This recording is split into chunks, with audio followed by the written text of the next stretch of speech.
very much, and thank you very much for inviting us here.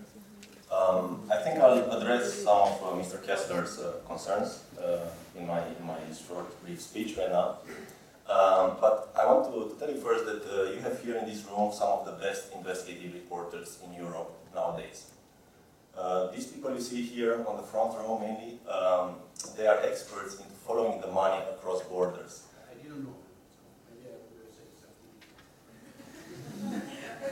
Thank you. You'll find out. These investigative reporters here, they track down organized crime and corruption across borders in many parts of Europe, but we go beyond Europe as well.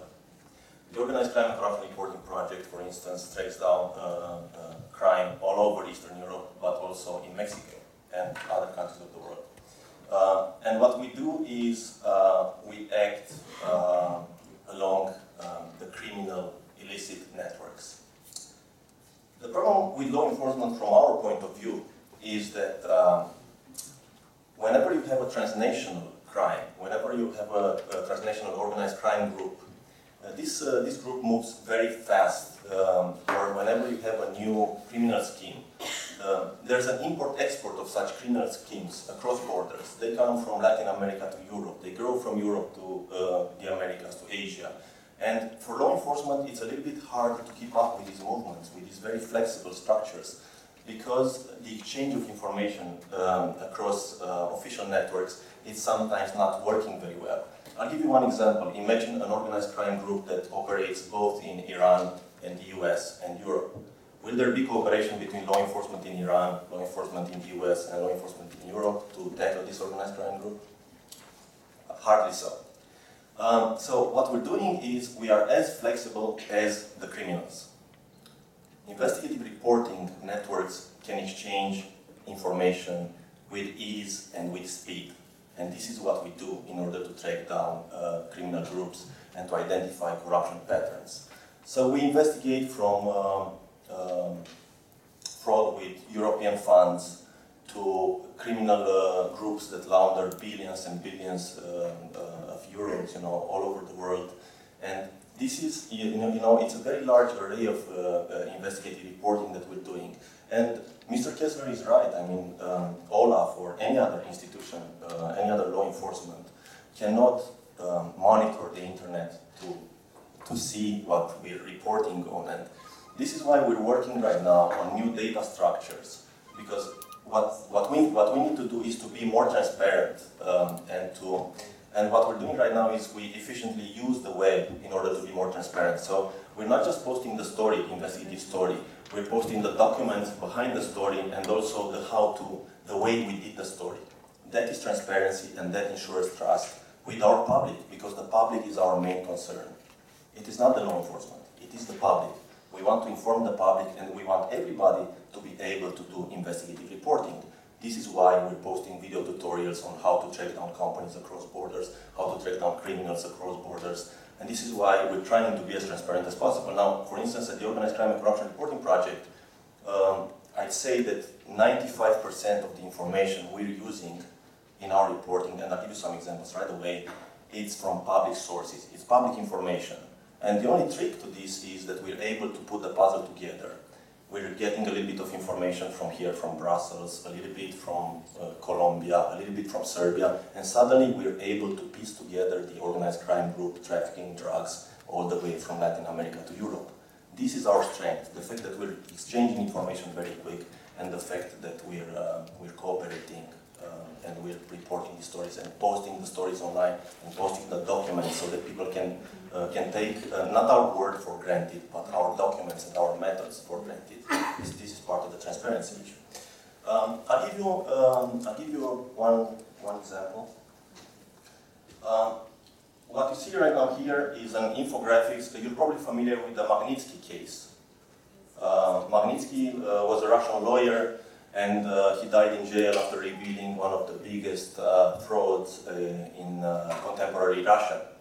It's about hundreds of millions of euros, and they were stolen from the Russian budget and siphoned to various offshore companies, since we're talking about offshores these days. Now, if you look at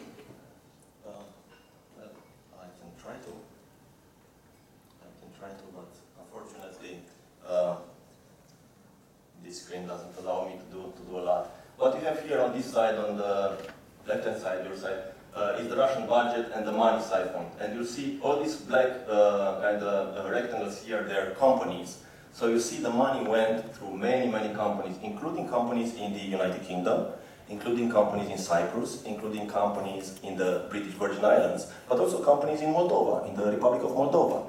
So you see, what we're doing is we're tracking the money like this across borders so that we're able to track down the ultimate beneficiaries of this money. Because organized crime and high-level corruption operates like this. They disguise themselves behind lots of layers of companies. And this is what we're doing. We're tracking down country by country these companies. It's the only way to be efficient in this. Now, when law enforcement would have to investigate something like this, you'd have to have really good cooperation between Russian law enforcement in Cyprus, law enforcement in the British Virgin Islands, law enforcement in the Isle of Man, for instance, and so on. And this is not quite doable, or it is doable, but in a very, very long period of time. Now, what you see here is a few hundred millions. It's big money, but we came across this story when we were investigating a completely different story, and when we started from a bank account in a Latvian bank. This bank account was owned by a company called Tormex Limited, a company from New Zealand. And through the account of this company at the Latvian bank, there went about 680 million euros. And the problem with this company was that the owner of the company didn't know that he was the owner of the company. He had no idea. He was just a guy from St. Petersburg. The company was part of a huge maze that allowed for money laundering in the tune of billions. What you see here is a little bit of that maze. It's companies from all over the world that were engaged in this. It's what we dubbed the proxy platform. So the Magnitsky money, those 200-some million, were actually part of a much bigger money laundering operation that we managed to document with banking records that we obtained from court records, so legally we didn't break into bank accounts. But what we're doing a lot is we're cooperating with programmers. We're cooperating with civic hackers, and they give us access, lawful access to information. I'll go from this to another example. And this story starts in a little village called Chovdar in Azerbaijan. Now, the villagers of Chovdar had 2 water supplies there. And suddenly a company came in and they started exploring for gold, for golden ore, and they cut one of the supplies of water. And the villagers were really pissed at this, they were angry because they suddenly only had one flow of water in the village. And they started blaming the Inglis. Now, Inglis is the Azeri term for the Englishman. They were blaming the Inglis because they knew that there was a company from the UK, from the United Kingdom, that was exploring and trying to exploit the golden ore there. Well, they were wrong. It wasn't the Inglis there. It was indeed a British company that was part of a consortium.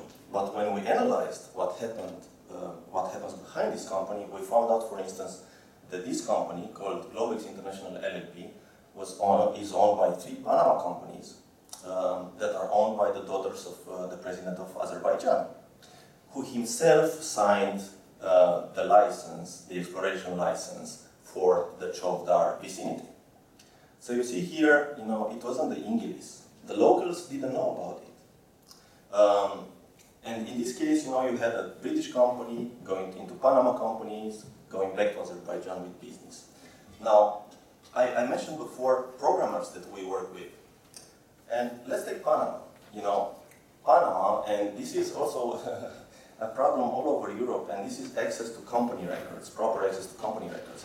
Panama has a registry of companies, which is free of charge, and you just have to create a login there, and you can search, but only if you know the name of the company that you're looking for. And usually our investigative reporting starts with the name of a person, because we're looking for the people in power. We're looking for potential conflicts of interest, for corruption. We're always having our eyes on the power. So the official website only allows you to search if you know the name of the company.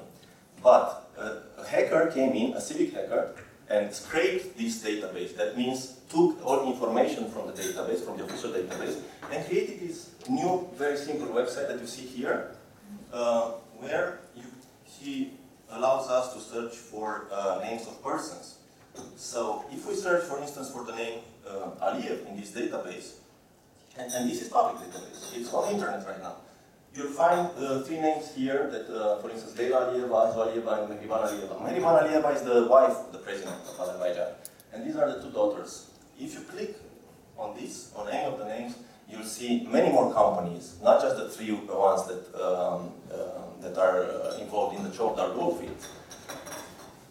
Other companies in this list, have back in Azerbaijan investments and all this. So this is how we work. We track down companies and we track down the money across borders, and it's fast. It's fast. Now, of course, we don't have the tools of the law enforcement, and although we have some overlap because they're using a lot of our open source intelligence, what they call open source intelligence. It's our articles, and we have sometimes meetings, with law enforcement. And there we share skills and we talk to each other, we have dialogue. But we're nowhere near being informants of the law enforcement, and we shouldn't be. Our first duty is to the public, and this is what we're trying to do, to inform the public properly. And we're doing this right now in a new way. It used to be that you had the investigative reporter being the lone wolf, he'll keep this information secret for himself, and then he'll publish a few months later, this great story, and I'm the great man because I'm the great investigative reporter. Well, that means you're not efficient. Investigative reporting is efficient when you work across networks, because only then you can create value for your public, and only then you can actually see the game in its entirety. If you're local, if you're confined to national border, you'll only find pieces of the puzzle. While, again, and I want to stress this out, organized crime groups are always transnational. Big corruption doesn't happen inside the country that much, it happens outside a lot. And by saying this, I mean, if I want to steal something from this room, if I want to steal a laptop, then I won't hide the laptop in this room. Okay? I'll probably go and put it in a safe vault somewhere, in a bank in the US, in Delaware, for instance, or elsewhere. So this is, what we're doing right now. We're trying to keep up with the criminal models. We're trying to match the skills of the criminals and to expose them. Thank you.